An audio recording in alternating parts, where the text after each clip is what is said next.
सही। अच्छा आमिर साहब, इंडियन खिलाड़ी जो हैं वो उस्मान तारिक से इतना डरे क्यों हुए हैं?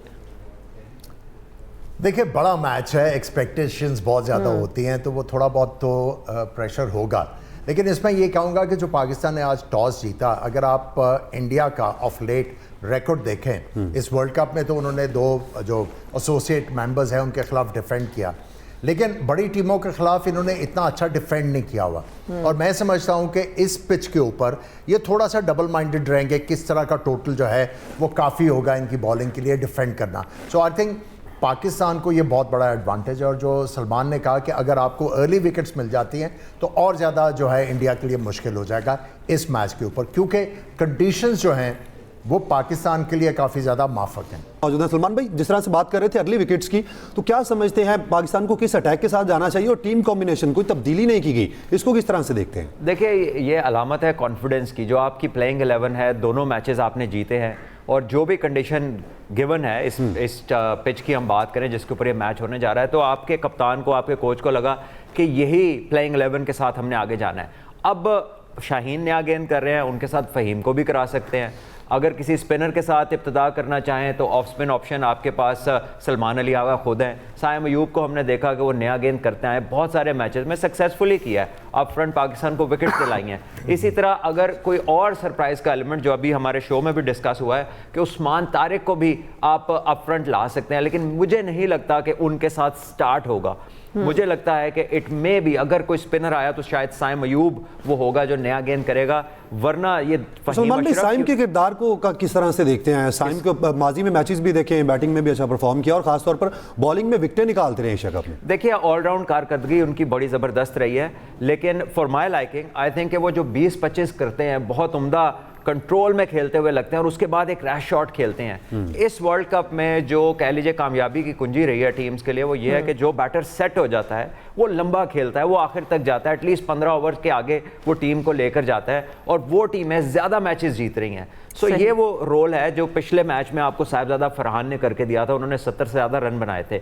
तो साइम बार बार सेट हो रहे हैं, बार बार अपनी विकेट गंवा रहे हैं। अगर थोड़ा सा इस चीज़ को वो फोकस करें और अपनी बैटिंग को एक्सटेंड करें तो पाकिस्तान को उससे बहुत ज़्यादा फ़ायदा हो सकता है। सही। अच्छा, साइम की बात तो कर ली, आमिर साहब बाबर आजम के बारे में क्या कहेंगे? आज परफॉर्म कर पाएंगे? देखिए, बिल्कुल करना चाहिए जिस तरह उनका एक्सपीरियंस है, और जो पिच डिमांड करेगी वो यही करेगी कि आप बड़े जो कंजर्वेटिव अप्रोच के साथ खेलें। देखिए, इस फॉर्मेट में अगर आप बाबर आजम की बात करें तो he is not outright match winner. मैं उनको रिलेट करता हूँ, आपको 92 का वर्ल्ड कप याद होगा जिसमें जावेद मियांदाद ने सब नए प्लेयर्स को अपने अराउंड बैटिंग करवा के एक बहुत बड़ा काम किया था। और यही मेरा ख्याल है बाबर आजम का रोल होना चाहिए। जब उनकी बारी आए वो सिचुएशन के मुताबिक ये जो प्लेयर हैं उनको जो है बैटिंग करवाएं, तो आई थिंक ये बहुत बड़ी उनकी और अगर वो 40-50 इस पिच के ऊपर करते हैं तो आई थिंक वो डिसाइसिव फैक्टर होगा पाकिस्तान के लिए। अच्छा आमिर साहब, इसके अलावा प्रेशर की अगर बात की जाए तो मुझे लगता है कि आज इंडियन टीम पर ज़्यादा प्रेशर होगा बानिस्बत पाकिस्तानी टीम के। हमारे हालात बड़े साजगार हैं। देखिए, पाकिस्तान ने ऑफ लेट जो है वो बड़ी अच्छी क्रिकेट खेली है। पाकिस्तान का कॉम्बिनेशन भी बना हुआ है, पाकिस्तान टीम की कॉम्पोजिशन बहुत अच्छी है और जो बैलेंस है वो बहुत अच्छा है। और ये जो कंडीशंस हैं उसके मुताबिक पाकिस्तान के पास जो है काफ़ी ज़्यादा वेपन्स भी हैं। तो आई थिंक जो सारा एपिसोड हुआ आप एशिया कप से लेके उसके बाद जो पाकिस्तान ने इनकार किया, ऑब्वियसली इंडिया के ऊपर ज़्यादा प्रेशर होगा, क्योंकि उनके मुल्क में ज़्यादा कहा जाता है कि आपने जीतना वरना ये हो जाएगा, आपने हाथ नहीं मिलाना, ये वो नहीं करना। तो आई थिंक वो इस मैच में पाकिस्तान टीम की फॉर्म को देखते हुए डेफिनेटली प्रेशर में होंगे। सही। सलमान भाई, आप क्या समझते हैं, क्योंकि एसाब की जंग कहा जाता है इस मैच को, तो प्रेशर को हैंडल किस तरह से करना चाहिए? टिप्स एंड ट्रिक्स क्या हैं इस बड़े मैच की? देखो, आपको हाल में रहना, आपको ये नहीं सोचना कि हिस्टोरिकली क्या रिकॉर्ड है, और ना ही आपने वक्त से पहले जीत की वाली खुशी मनानी शुरू करनी है या ऐसे खेलना शुरू कर देना कि बस अब सब कुछ काबू में आ गया। अगर आप बॉल टू बॉल लेके चलेंगे तो आपके ज़्यादा चांसेस हैं कि आप अपना जो भी प्लान है उसको अच्छे तरीके से आप इम्प्लीमेंट कर सकें, उसे एग्जीक्यूट कर सकें। तो बेहतर यही है कि पाकिस्तान जो है इस मैच को एज इट इज़, जहाँ पर आपको मौके के मुताबिक आप डिसीजन मेकिंग करें और अकॉर्डिंग टू सिचुएशन आप खेलें। अगर बैटर्स हैं तो वो सिचुएशन को डील करें। अगर एक दो विकेट गिर भी जाते हैं जल्दी, फिर भी ट्रस्ट करें कि एक पार्टनरशिप में एबिलिटी होती है इस फॉर्मेट में मैच को बदलने की। सो कहीं पर भी गिव अप जो है ना, उसका कोई रूम नहीं है कि अगर आपको कोई अर्ली सेटबैक होता है, और अगर अर्ली आप 2 विकेट्स ले लेते हैं तो इसका मतलब ये नहीं कि आपने मैच जीत लिया। सो आपको प्रेजेंट में रहना है, और जैसे हमने सुना भी, शादाब बात कर रहे थे, वो कह रहे थे कि प्रोसेस को हमने फॉलो करना है, तो वो बड़ा ज़रूरी है कि आपके सामने जो सिचुएशन है आप उसको डील कर रहे हैं। You are not too far behind and you are not too far ahead. जिस तरह सलमान देखा टॉस हुई, अभी हाथ एक बार फिर से नहीं मिलाया गया, ये जेस्चर किस तरह से देखते हैं? देखिए, दिस इज़ अनफॉर्चुनेट। ये एक स्पोर्ट को, एक बहुत खूबसूरत खेल को उस तरफ ले जाया जा रहा है इंडिया की तरफ से, जो कोई भी दुनिया में देखना नहीं चाहता। इसका कोई भी कह ले कि एडमायरर नहीं है इस चीज़ का। और पाकिस्तान के लिए थैंकफुली एक कह लें कि हायर पेडिस्टल पे है कि पाकिस्तान ने कभी ऐसी हरकत नहीं की। पाकिस्तान ने आज भी, हमारे कप्तान कल जब प्रेस कॉन्फ्रेंस थी तो उसने कहा हाथ मिलाना चाहिए, और हम तो तैयार हैं, बाकी जो है वो फैसला इनका है। सो पाकिस्तान ने अपनी जो अखलाकियात हैं वो एट अ हायर स्टेज ही रखा है उनको, और आई थिंक कि ये बहुत अच्छा है। दुनिया में भी पाकिस्तान का तासुर इससे अच्छा जाता है, और इंडिया जो कर रहा है, कोई भी इस चीज़ को पसंद नहीं करता, कोई दूसरी गेम वाला भी ऐसी चीज़ को पसंद नहीं करता। And it is very unfortunate कि क्रिकेट की एक बड़ी टीम और एक बड़ा मुल्क क्रिकेट का जो है, वही स्पोर्ट का जो चेहरा है उसको ख़राब कर रहा है। ऐसे ही। अच्छा आमिर साहब, आप इस पे क्या कहेंगे? बांग्लादेश वाला मामला भी हमारे सामने है, और पाकिस्तान और इंडिया का तो खैर शुरू से ही वो टाकरा चलता आ रहा है। बाकी जो बोर्ड्स हैं वो क्यों नहीं इस तरह के मामला पे बोलते? हाथ नहीं मिलाना, पॉलिटिक्स लेके आ जाना, पूरे वर्ल्ड कप का मजा जो वो किरकिरा कर दिया था भारत ने एक वक्त। तो देखिए, कोई भी तहजीब याफ्ता फैमिली होगी या लोग होंगे, वो इस चीज़ का उन्होंने डेफिनेटली बुरा मनाया होगा, और मैं ये इंडियंस की भी बात कर रहा हूँ। ये एक तरह का, अगर आप इस तरह की हरकतें करते हैं तो आप अपनी अपब्रिंगिंग को शो कर रहे हैं, और जो आपका वहाँ पे कल्चर है, डेवलप हो चुका है,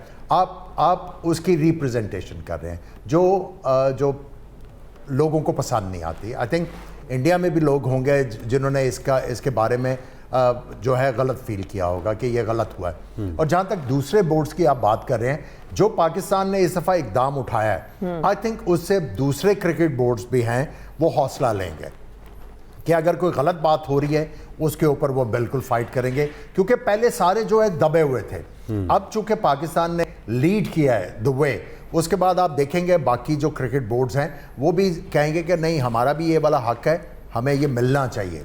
और आई थिंक ये चीज़ें आपको आईसीसी में अब चेंज होती नज़र आएंगी। सही। अच्छा सलमान साहब, आज के पिचेस के हवाले से क्या कहेंगे? बॉलर को ज़्यादा सपोर्ट कर रही हैं, बैटर को कर रही हैं? देखिए, अभी तो कप्तान ने कहा है कि ये उस तरह की पिच है जिस पे हमने प्रिपेयर किया, जिस पे हमने बायलैटरल्स खेली हैं। सो क्योंकि मैंने तो पिच देखी नहीं, लेकिन अगर उनकी बात के से ही मैं लीड लूँ तो इसका मतलब है कि ये स्पिन फ्रेंडली होगी पिच, इस पे बॉल बहुत तेज़ नहीं आएगा, ठीक है, और इस पे नए बॉल्स पे ज़्यादा रन बनने के चांसेस है बनिस्बतन जब गेंद पुराना होगा। पहले कुछ पावर प्ले के ऊपर टीम्स अटैक करना चाहेंगी कि उसको मैक्सिमाइज किया जाए, और बीच में कोशिश करेंगे विकेटें ना गिरें। जो पैटर्न चल भी रहा है इस वर्ल्ड कप में कि अगर कोई एक बंदा सेट होता है किसी भी टीम का, तो वो कोशिश करता है कि वो लंबा खेले, आगे तक इनिंग्स को लेकर चले। तो मेरा ख्याल है कि इस मैच में भी यही पैटर्न सेट होगा, और कुलदीप को खिलाना, अर्शदीप को बाहर करना, जो इंडिया का चेंज है, दैट टेल्स यू कि ये पिच डिफरेंट है, थोड़ा स्लो है, थोड़ा स्पिनर को असिस्ट करेगा। आमिर साहब, जिस तरह सलमान भाई बात कर रहे हैं, स्पिनर्स पर इन्हिसार किया गया है, भारत ने भी तब्दीलियां की, स्पिनर्स को ऐड किया, तो क्या समझते हैं कितना अहम किरदार होगा स्पिनर्स का इस ट्रैक पर? देखिए, स्पिनर्स का ऐसी विकेटों के ऊपर तो आपको किरदार जो है वो ऑलरेडी पता होता है।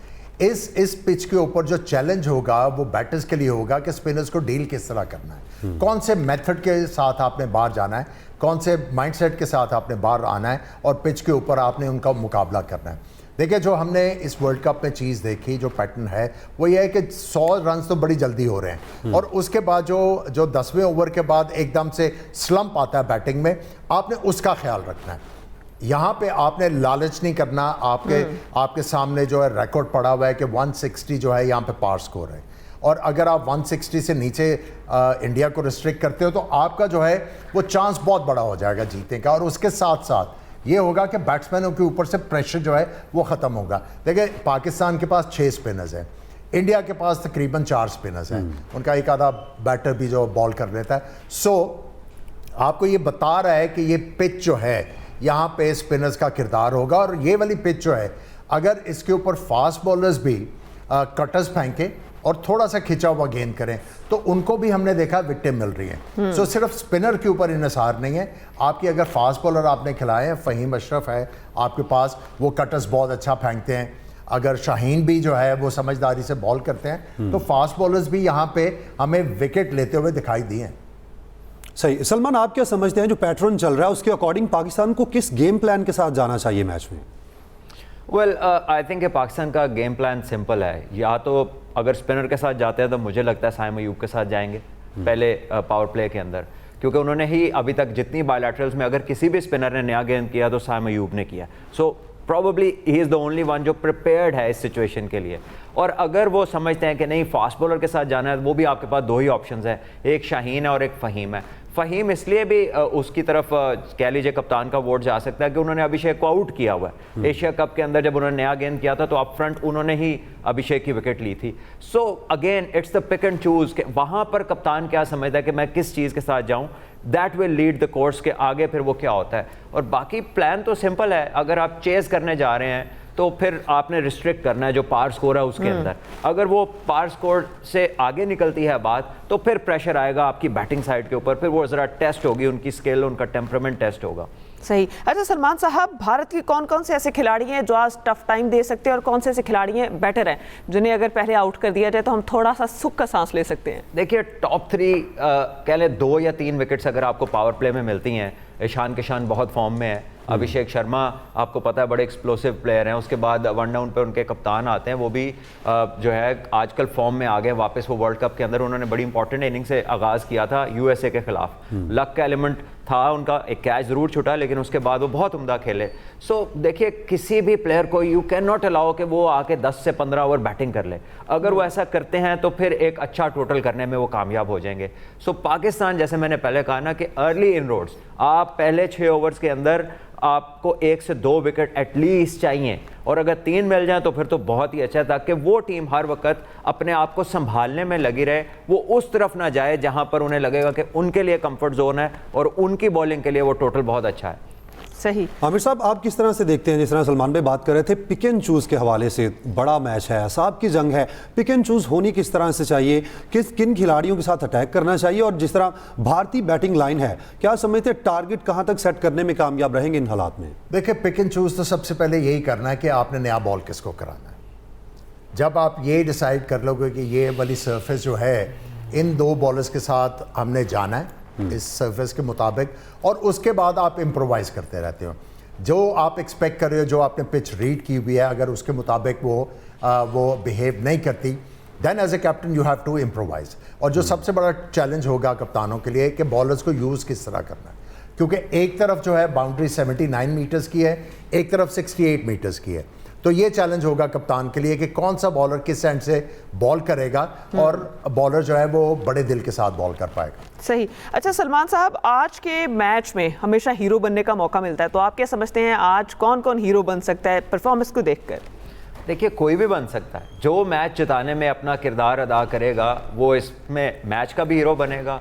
और देखिए ये इंडिया पाकिस्तान एक ऐसा कह लें कि एक कॉन्टेस्ट है जिसकी अगर अच्छी आउटकम हो तो फिर वो रहते करियर तक याद रखते हैं लोग। यानी मैं आज भी कहीं जाता हूं तो मुझे कैलकाटा का ही रेफरेंस दिया जाता है विद इंडिया, हालांकि मेरी 5 सेंचुरियां। तो जो आपकी बड़ी परफॉर्मेंस है, विनिंग परफॉर्मेंस है अगेंस्ट इंडिया, वो हमेशा आपके लिए एक स्पेशल मेमोरी बन जाती है। तो सलमान भाई, इमोशंस किस तरह से होते हैं? माजी में आपने सेंचुरीज भी की हैं भारत के खिलाफ, वो मोमेंट्स क्या होते हैं? देखिए यादगार होते हैं, यू एंजॉय दैट। आप सडनली हर बंदा जो है वो आप थोड़ा वीआईपी फील करना शुरू कर देते हैं। हर बंदा जो है वो आपको पहले से ज़्यादा कंसिडरेबली आपके लिए जो है ना कह लें कि हर चीज़ ओपन हो जाती है। फॉर अ फैक्ट कि कहीं भी आप चले जाएं तो आपको एक स्पेशल ट्रीटमेंट मिलता है जस्ट बिकॉज कि आपने इंडिया के खिलाफ अच्छा परफॉर्म किया। अच्छा सलमान साहब, यहाँ मेरा ना एक सवाल है, मतलब प्रेशर में अक्सर हमारी टीम आ जाती है, तो आप क्या समझते हैं कि इस प्रेशर को कैसे कम किया जा सकता है? कुछ टिप्स? देखिए आपको इसको सलमान साहब आप हमारे साथ ही रहिएगा, लेकिन अभी नासरीन आपको बराह रास्त श्रीलंका लिए चलते हैं। कौमी तराना जो है वो बजाया जा रहा है दोनों नेशंस का।